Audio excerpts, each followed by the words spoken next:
Well, just over a year ago, we reported on the 12-foot tall grass that was growing here on this city-owned lot.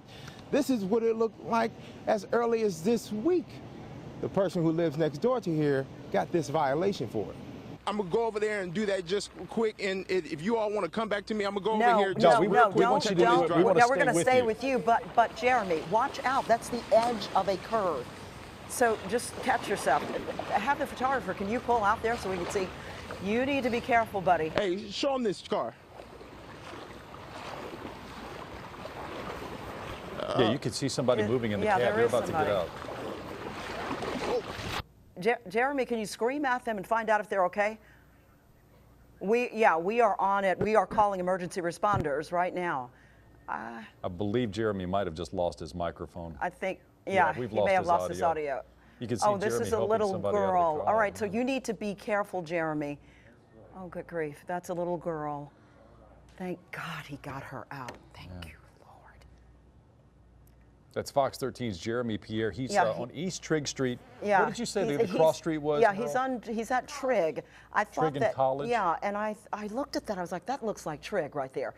He may have lost his audio. Yeah, he did. He submerged his microphone. That's a wireless microphone, and when it's submerged, we lost his microphone. But so we Jeremy, can tell me, Greg, that they inspected and even cleared most of the city's storm drains, just like you see this one here. They even checked the central areas. The father of Darius Stewart tells me seeing kind of shilling for the first time, it gave him a feeling he could only describe as murky. Today, we were able to catch a quick glimpse of kind of shilling before he went into his deposition hearing inside of this building. I want to show you this right quick.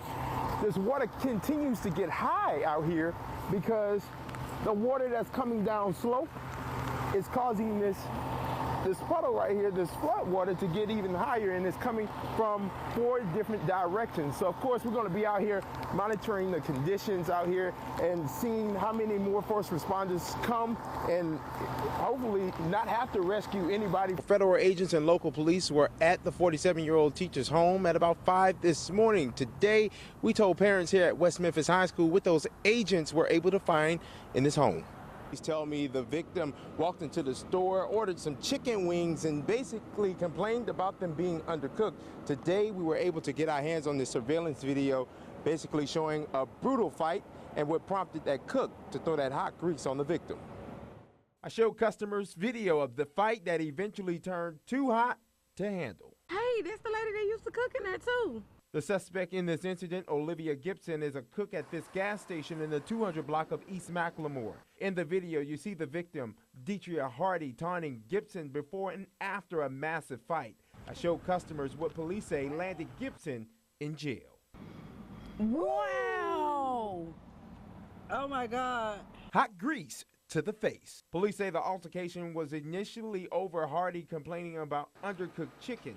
I spoke with the owner of the store who says Hardy didn't buy any chicken and tells me he has had problems out of her before in his store. Customers tell me they would have never expected anyone to push Gibson to these limits. She was nice. She was a nice lady though. The police report explains Gibson also had a box cutter on her during the incident. Police tell Fox 13 Hardy suffered second-degree burns to the face, eyes, chest, and shoulders. I burned myself with a skillet the other day. I used some hot grease. The lady must have got on her skin or something because she real respectable and everything. Now, we have spoken with family members of both women. No one agreed to speak with us on camera today. Olivia Gibson is still in jail tonight. No bond has been set as of yet. I'm reporting live tonight in South Memphis. Jeremy Pierre, Fox 13 News. Students have now become a target in the area for predators. Yeah, nearly a year ago, this school right here was at the center of a Fox 13 investigation after we discovered several fondling incidents happened here. Now today, many people in this community are saying more adults need to step up and police present. People who live near Hamilton Elementary, middle, and high schools realize there's a problem in the area. When I come through here, it be kids everywhere. Wednesday, police were called to Hamilton Middle for a forcible fondling incident. That very same day, according to the MPD's online database, detectives were investigating a statutory rape at Hamilton High School. Mario Denton has a connection to a 2016 incident at the middle school. If kids walking home, it's 9 times out of 10 a man watching them. In 2016, Fox 13 told you about 5 forcible fondling incidents at Hamilton Middle, all in the month of August. In October of last year, we also reported on a kidnapping at Hamilton High. This area is dangerous. You know, this with kids getting out of school, that's when the sex offenders come around. They know what time, when, and where. In the past, Shelby County Schools has expressed to Fox 13 student safety being their top priority, and if an investigation ever produced evidence of a potential school-wide threat, they would inform parents. Denton tells me with these 3 schools being so close to each other, there is a need for more security in the area, especially when kids are walking home. Memphis city schools have to do better with their security.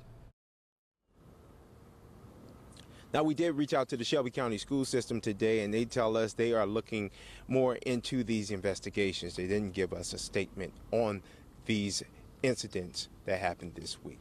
I'm reporting live tonight in South Memphis. Jeremy Pierre, Fox 13 News. Several people in this area, including myself, woke up to notes on their doors basically telling us to keep our heads on a swivel for criminals.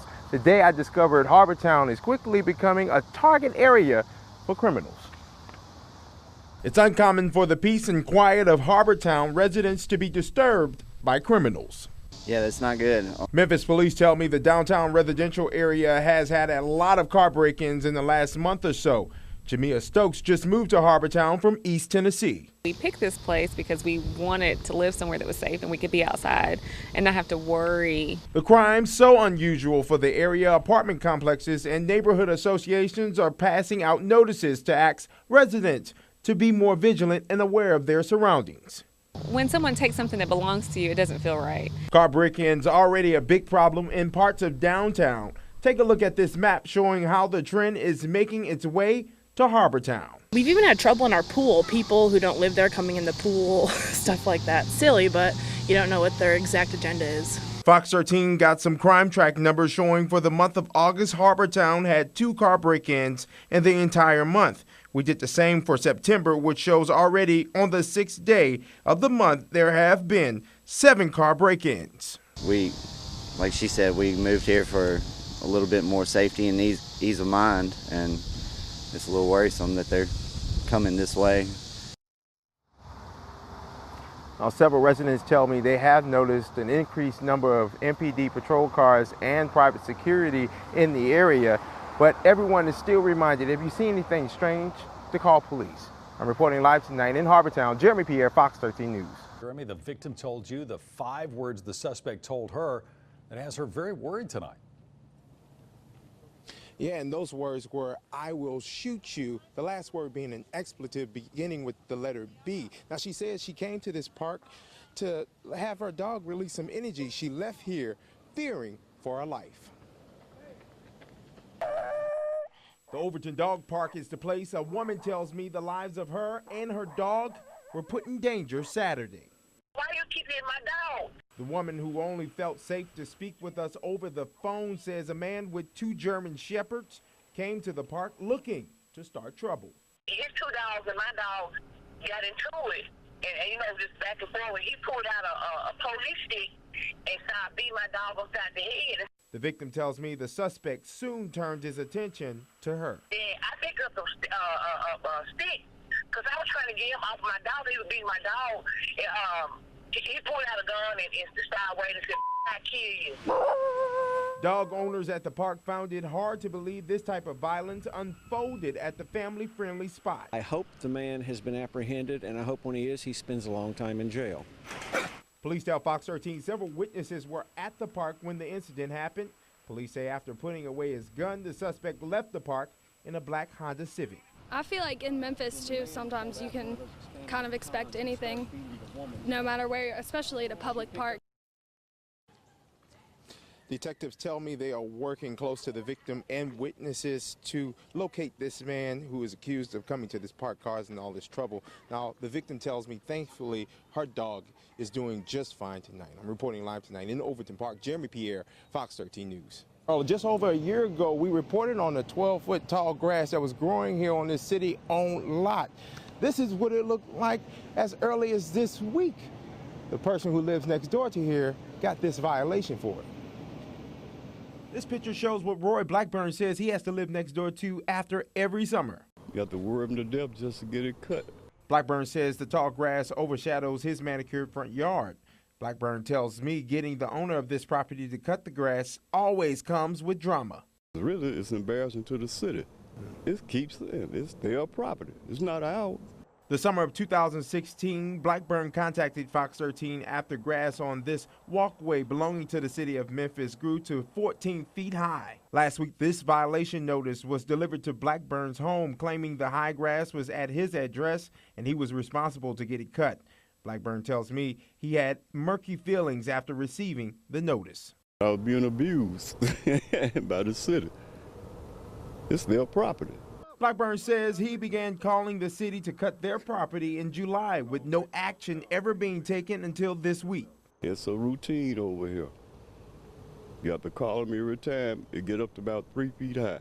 People in the neighborhood who didn't want to go on camera tell me they are tired of the city neglecting their property. They should take care of their property. It's not open park, but we still live here, and most of the people that stay over here are elderly people. The city telling me late this evening that this location has been put on a cycle in order to provide a better level of service. Now, the good news tonight, we did talk to the city about that violation for Mr. Blackburn. It has been dismissed. I'm reporting live tonight in South Memphis. Jeremy Pierre, Fox 13 News.